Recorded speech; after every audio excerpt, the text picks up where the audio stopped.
نماز ان کے پیچھے ہوگی. اس کے بعد کوئی ہمیں لا کے کہے کہ جی وہ فلانے امام نے یہ کہا کہ فلانے کے پیچھے نماز نہیں ہوتی. وہ اپنے مامیاں دے فتوے اپنے کول رکھو. مامو پارٹی سانو نہ کوئی فتوا دسو. ہم فتوا آپ کو بتا رہے ہیں عبداللہ بن عمر کا, اس سے بڑھ کر مولا علی کا اور حضرت عثمان کا. تو آڈے بابے تے امام تے شاہی کوئی نہیں سوری شاہی کوئی نہیں. ان کے مقابلے پہ ہم تو شاہی کوئی نہیں. ویسے اسی بھی بڑی شاہ اور تھوڑے بابے کے مقابلے ہاں کہانی کرا کے گئے سن. پشاور میں اہل تشیع کی جامع مسجد میں ایک خودکش حملہ ہوا جو کہ نہایت قابل افسوس اقدام ہے, اور اس اقدام کی جتنی بھی مذمت کی جائے کم ہے.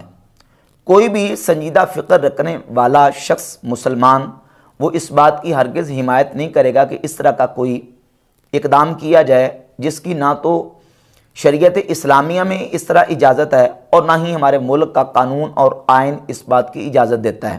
یہ ایک نہایت قابل افسوس اور قابل مذمت اقدام تھا جس کی جتنی مذمت کی جائے کم ہے.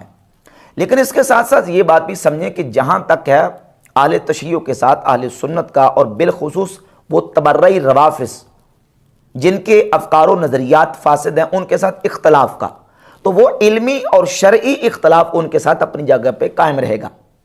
اس کی ہم نفی نہیں کر سکتے کیونکہ جب تک وہ نظریات اور افکار موجود رہیں گے جو افکار و نظریات فاسد ہیں تو ان کے ساتھ وہ اختلاف قائم رہے گا.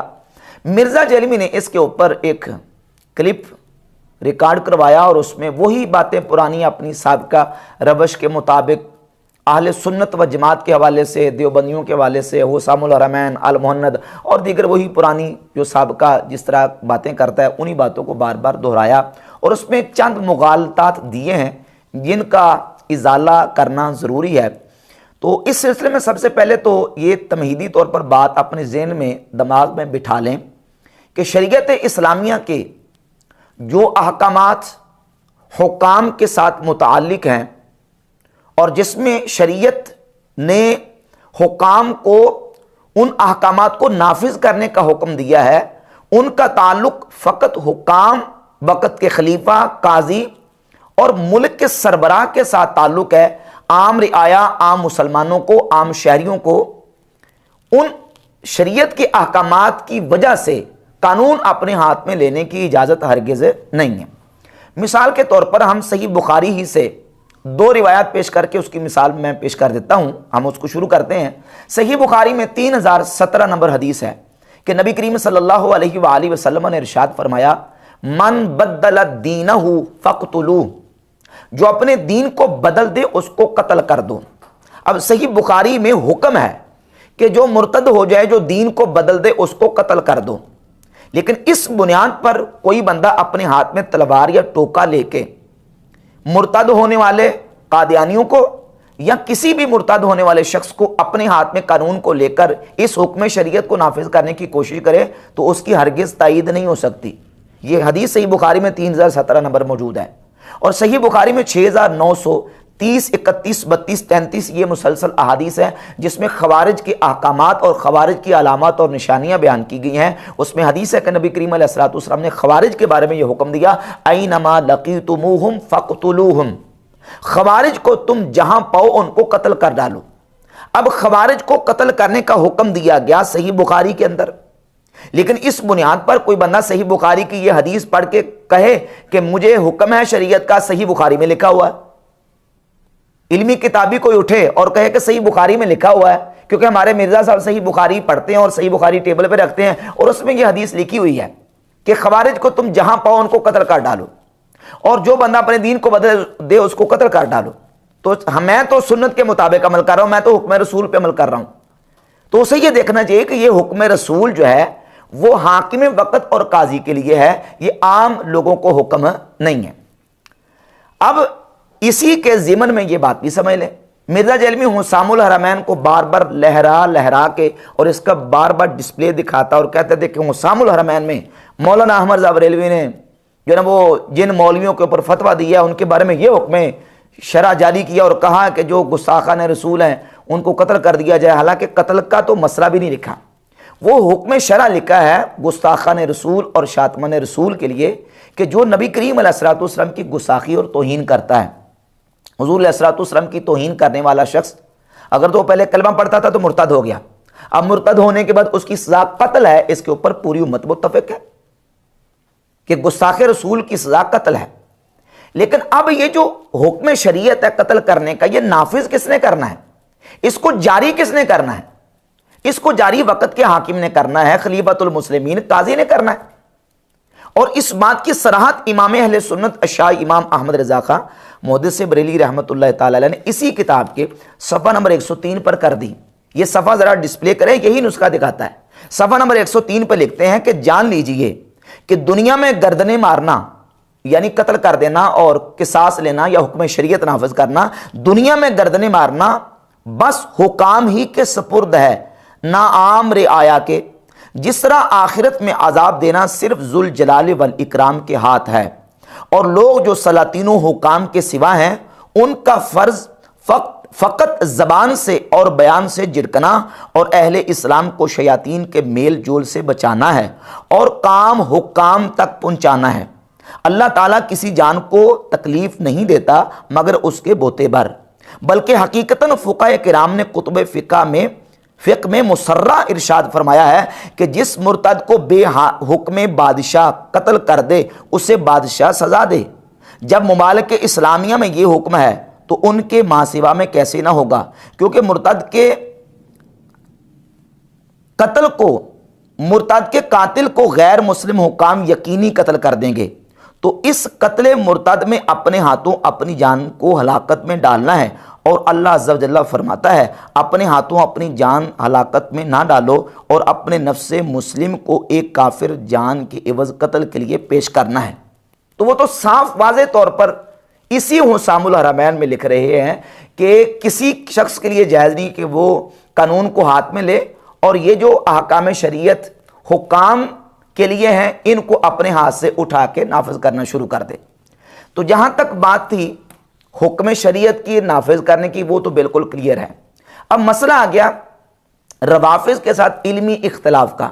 یہاں مرزا نے بہت زیادہ مغالطہ دینے کی کوشش کی ہے۔ بنیادی طور پر یہ بات سمجھیں کہ مرزا جیلمی روافض کی جس انداز سے سائڈ لیتا ہے وہی رافضیوں والی بولی بولتا ہے، اور ائمہ اہل سنت و جماعت کو یہ نعوذ باللہ تعالیٰ ناسبی قرار دیتا ہے۔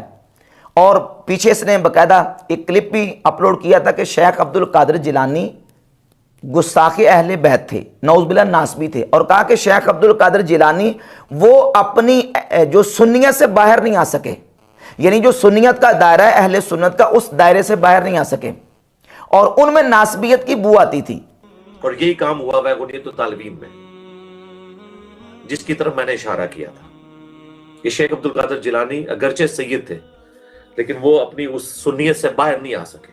اور میری کئی بریلوی علماء سے بات ہوئی ہے نجی محفلوں میں نے انہیں کلیئر کٹ کہا، میں نے کہا جی ان میں ناسبیت کی بو ہے، سیدھی سی بات ہے۔ ہم نے اہل بیت سے آگے کون ہے؟ اہل بیت کی جوتیوں کی خاک کے برابر بھی نہیں کوئی ہو سکتا۔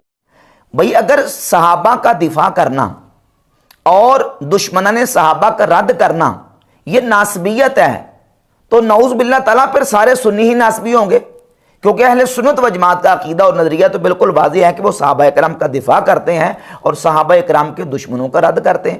اگر اسی کو ناسبیت کہا جاتا ہے، صحابہ کے دفاع کو، اور دشمنان صحابہ کے رد کو ناسبیت کہا جاتا ہے، پھر صرف شیخ عبد القادر جیلانی نہیں، پھر تو پورے سنی ہی ناسبی نکلیں گے نعوذ باللہ۔ اور یہ پرانی عادت ہے روافض کی کہ وہ اہل سنت و جماعت کو ناسبی کہتے ہیں۔ ائمہ محدثین کے اس پر حوالہ جات موجود ہیں۔ امام بخاری اور امام احمد ابن حنبل رحمۃ اللہ تعالی علیہما کے استاذ امام علی بن مدینی رحمہ اللہ سے حافظ ہبت اللہ اللالکائی نے شرح اصول اعتقاد اہل سنہ کی جلد نمبر 1 صفحہ نمبر 116 پر نقل کیا، روایت نمبر 306۔ امام علی بن مدینی امام بخاری اور احمد بن حنبل کے استاذ وہ فرماتے ہیں من قال فلان ناسبی، جو یہ کہے کہ فلان شخص ناسبی ہے، علمنا انہ رافضی، فرماتے ہیں ہم جان لیتے ہیں کہ وہ شخص رافضی ہے، یعنی اہل سنت کو ناسبیت کا تانا دینا یہ رافضیوں کی پرانی عادت ہے، اور امام بخاری اور احمد ابن حنبل کے استاد علی بن مدینی فرماتے ہیں کہ یہ طریقہ رافضیوں کا ہے، اور اس کو نقل کیا حافظ ہبت اللہ اللالکائی نے شرح اصول اعتقاد اہل سنت کی جلد نمبر 1 صفحہ 116 پر، اور یہ حافظ اللالکائی 418 میں فوت ہوئے۔ اور یہی بات شیخ عبد القادر جیلانی غوث پاک سرکار رحمۃ اللہ تعالی علیہ نے اپنی کتاب غنیۃ الطالبین کی جلد 1 صفحہ نمبر 176 پہ لکھی ہے۔ صفحہ 175 پہ لکھتے ہیں وَأَمَّا الْفِرْقَةُ النَّاجِيَةُ فَهِيَ أَهْلُ السُّنَّةِ وَالْجَمَاعَةِ، نجات پانے والی جماعت اہل سنت و جماعت ہے۔ اور صفحہ 176 پہ لکھتے ہیں وَتُسَمِّيهَا الرَّافِضَةُ نَاصِبَةً، کہ رافضیوں کی پرانی عادت ہے کہ وہ سنیوں کو ناسبی کہتے ہیں۔ تو اب شیخ عبد القادر جیلانی غوث پاک سرکار رحمۃ اللہ علیہ کو مرزا نے ناسبی کہا کہ ان سے ناسبیت کی بو آتی ہے۔ دو متضاد دعوے، ایک تو یہ کہا کہ وہ اپنی سنیت سے باہر نہیں نکل سکے، جب وہ سنیت سے باہر نہیں نکل سکے تو پھر ناسبی کیوں؟ دوسری طرف کہتا ہے کہ ان میں ناسبیت کی بو آتی تھی۔ بھائی اگر ان میں ناسبیت کی نعوذ باللہ بو آتی ہے تو پھر سنی نہیں رہے، اور اگر وہ سنیت سے باہر نہیں نکل سکے تو پھر ناسبیت اور رافضیت کا سنیت میں کوئی کام نہیں ہے۔ اور غوث پاک سرکار رحمۃ اللہ علیہ نے واضح طور پر فرما دیا کہ یہ رافضیوں کی عادت ہے کہ وہ اہل سنت و جماعت کو کیا کہتے ہیں؟ ناسبی۔ تو غوث پاک تو ناسبی نہیں ہوئے، لیکن مرزا نے غوث پاک رحمۃ اللہ کو ناسبی کہہ کے اپنی رافضیت کی سند کے اوپر مہر لگوا لی ہے کہ ہاں میں رافضی ضرور ہوں۔ تو یہ رافضیوں کی پرانی عادت ہے۔ اور اگر صحابہ اکرام کا دفاع کرنا اور دشمنان صحابہ کا رد کرنا ناسبیت ہے، تو اب ہم ائمہ اہل سنت کے فتاوی جات کو سامنے رکھ کے دیکھتے ہیں کہ نعوذ باللہ کیا وہ بھی ناسبی تھے؟ سیدنا امام مالک بن انس امام دار الہجرہ، جو کہ امت کے اہل سنت و جماعت کے اتنے بڑے امام ہیں، امام مالک رحمۃ اللہ تعالی علیہ سے حافظ ابن کثیر نے سورۃ الفتح کی آیت نمبر 29 میں، تفسیر ابن کثیر میں اور تاریخ بغداد میں یہ روایت موجود ہے، اس کو نقل کیا سورہ فتح کی آیت نمبر 29 کے تحت لِيَغِيظَ بِهِمُ الْكُفَّارِ، کہ تاکہ اللہ رب العزت ان صحابہ کے ذریعے کافروں کو غیظ دلائے۔ امام مالک کیا فرماتے ہیں؟ وَمِنْ هَذِهِ الْآيَةِ انتزع الامام مالک رحمہ اللہ فی روایت عنہ بتکفیر الروافض الذین یبغضون الصحابہ۔ امام مالک کہتے ہیں کہ جو صحابہ اکرام سے بغض رکھنے والے ہیں، قرآن کی اس آیت کی روشنی میں وہ کافر قرار پاتے ہیں۔ امام مالک نے اس آیت سے روافض کی تکفیر نکالی ہے جو صحابہ اکرام رضی اللہ تعالی عنہم سے بغض و عداوت رکھتے ہیں۔ آگے چلیے، امام اعظم ابو حنیفہ نعمان ابن ثابت رحمہ اللہ سے امام ابو بکر احمد ابن الحسین بہقی اپنی کتاب المدخل الی علم السنن کی جلد نمبر 1 صفحہ نمبر 241 پر لکھتے ہیں، امام اعظم ابو حنیفہ رحمۃ اللہ علیہ سے امام عبداللہ بن مبارک نے ابو اسما کے بارے میں پوچھا کہ یہ بتائیں کہ کیا میں ان سے آثار اور احادیث کو لے لیا کروں؟ تو امام اعظم نے فرمایا ممن کان عادلا فی ہواہ الا الشیعہ، فرماتے ہیں جو بھی بد مذہب عادل ہو اس سے روایت لے سکتے ہو، الا الشیعہ، مگر فرماتے ہیں کہ شیعہ سے روایت نہیں لینی۔ یہ امام اعظم ابو حنیفہ رحمۃ اللہ کا موقف ہے۔ تو امام ابو حنیفہ بھی اپنی سنیت سے باہر نہیں نکل سکے۔ اگر روافض اور دشمنان صحابہ کا رد کرنا ناسبیت ہے تو امام مالک بھی ناسبی ٹھہرے، امام ابو حنیفہ بھی ناسبی ٹھہرے، اور امام شافعی رحمۃ اللہ تعالی کے حوالے سے حدیث کی کتابوں میں اور محدثین کی کتابوں میں یہ قول صحیح سند کے ساتھ موجود ہے۔ سنن کبریٰ امام بہقی کتاب، اس میں جلد نمبر 10 صفحہ 208 پہ، اور حافظ ہبت اللہ اللالکائی المتوفہ 418 ہجری اپنی کتاب شرح اصول اعتقاد اہل سنہ جلد نمبر 2 صفحہ نمبر 387 پہ، اور خطیب بغدادی نے الکفایہ فی علم روایہ صفحہ نمبر 117 پر، اور چوتھا والا امام بہقی کی ایک اور کتاب ہے المدخل الی علم السنن، اس میں 4 کتابوں میں امام شافعی رحمۃ اللہ کا یہ قول صحیح سند کے ساتھ موجود ہے۔ امام شافعی فرماتے ہیں میں نے دنیا میں بڑے بڑے جھوٹے دیکھے ہیں، پر روافض سے بڑھ کر میں نے دنیا میں جھوٹا نہیں دیکھا۔ روافض کا رد کیا امام شافعی رحمۃ اللہ نے، تو کیا امام شافعی بھی ناسبی ٹھہرے اگر روافض کا رد کرنا ناسبیت ہے؟ اور امام احمد ابن حنبل رحمۃ اللہ تعالی علیہ کیا فرماتے ہیں؟ حافظ ابو بکر الخلال المتوفا 311 ہجری کی یہ کتاب ہے السنہ لابن خلال، اس کی جلد نمبر 3 صفحہ نمبر 493 اور رقم نمبر 782 ہے۔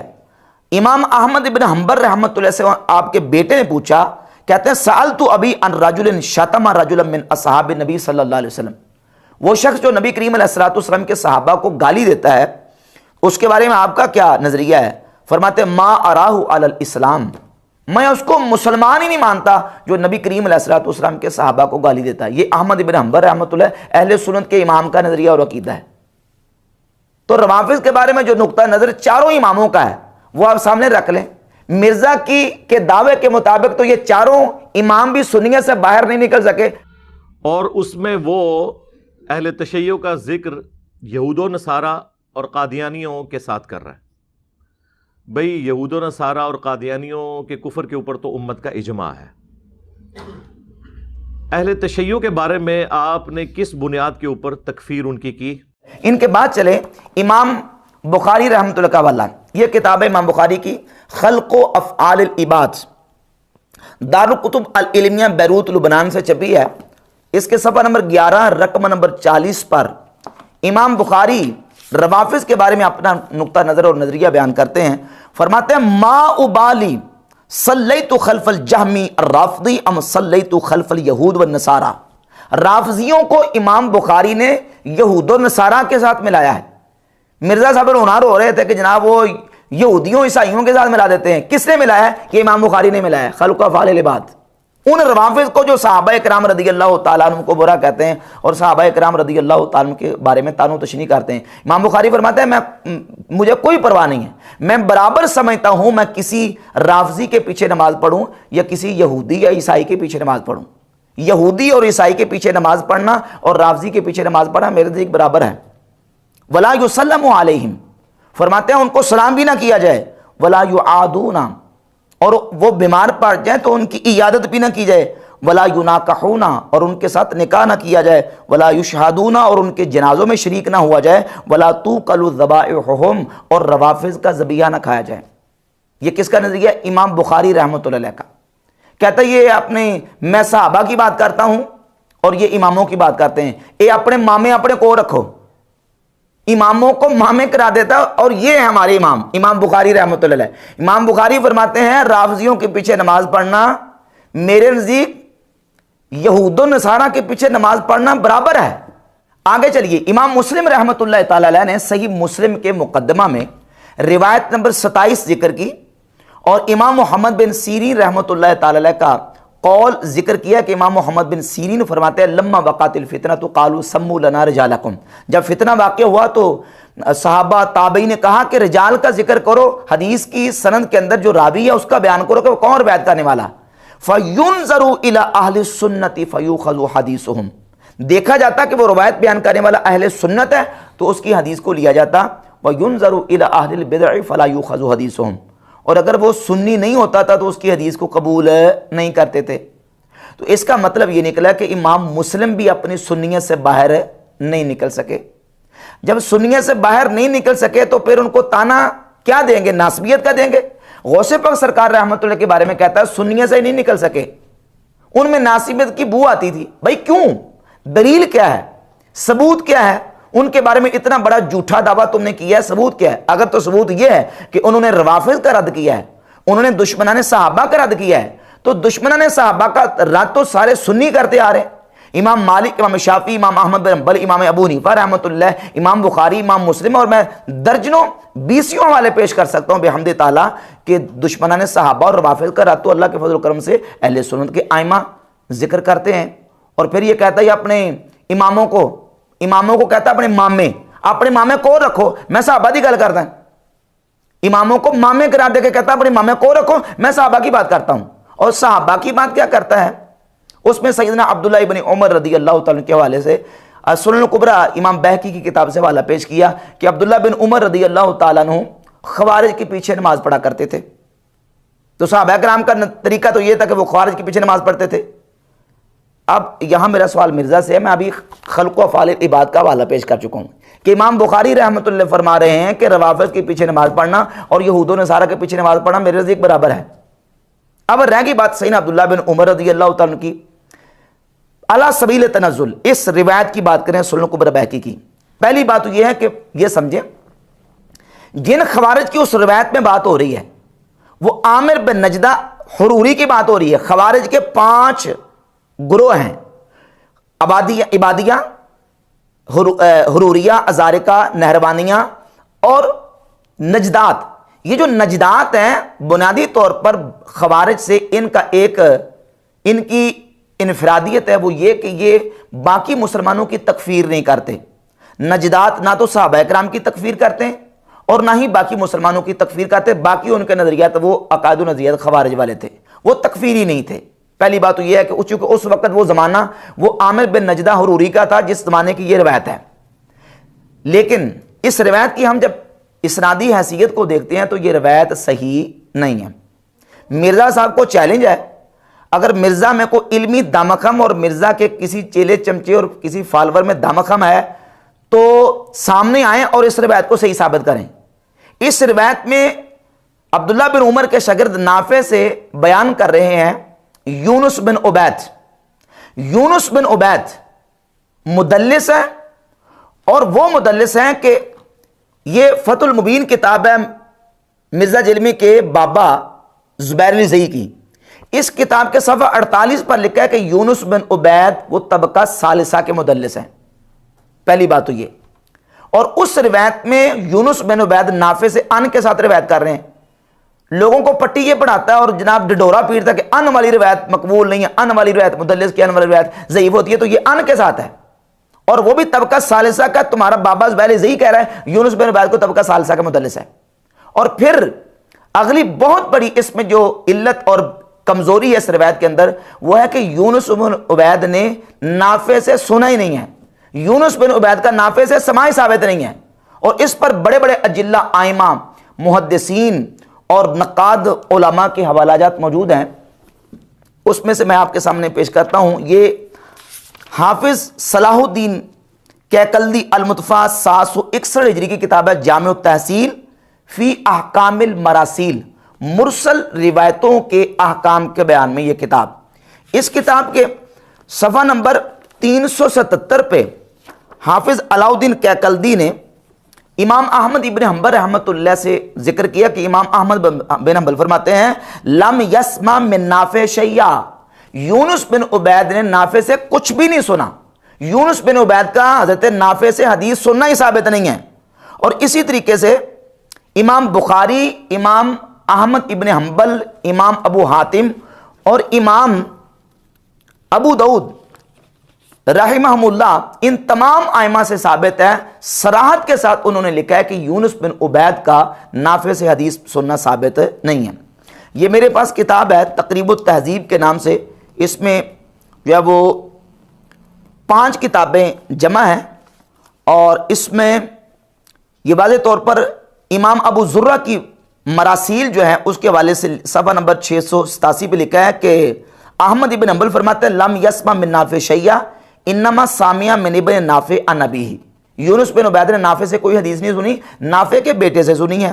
وقال یحییٰ بن معین وابو حاتم لم یسمع منہ شیئا، امام ابو حاتم اور یحییٰ بن معین کہتے ہیں کہ یونس بن عبید نے نافع سے کچھ بھی نہیں سنا۔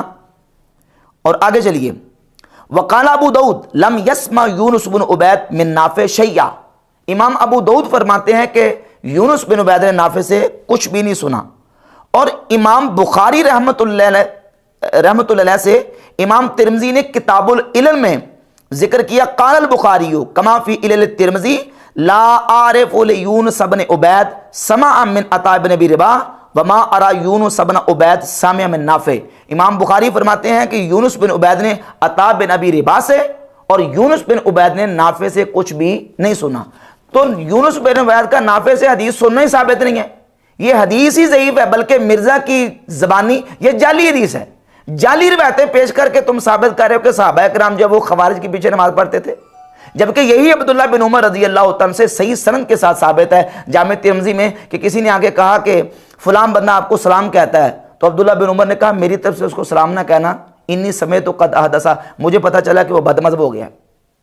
یہ عبداللہ بن عمر کا نظریہ ہے۔ اور المستدرک علی الصحیحین میں امام حاکم نے اس روایت کو ذکر کیا کہ عبداللہ بن عمر رضی اللہ تعالیٰ عنہ کو خط بھیجا، ایک شخص نے، وہ بد مذہب ہو گیا تھا، تو آپ نے اس کو خط کا جواب نہیں دیا، وہ کہا کہ دوبارہ مجھے خط نہ لکھنا۔ اور عبداللہ بن عمر رضی اللہ تعالیٰ عنہ تو بد مذہب کو سلام نہیں کرتے تھے، اور یہ ثابت کر رہا ہے کہ عبداللہ بن عمر رضی اللہ تعالیٰ عنہ خوارج کے پیچھے نماز پڑھتے تھے۔ اور کس روایت سے ثابت کر رہا ہے؟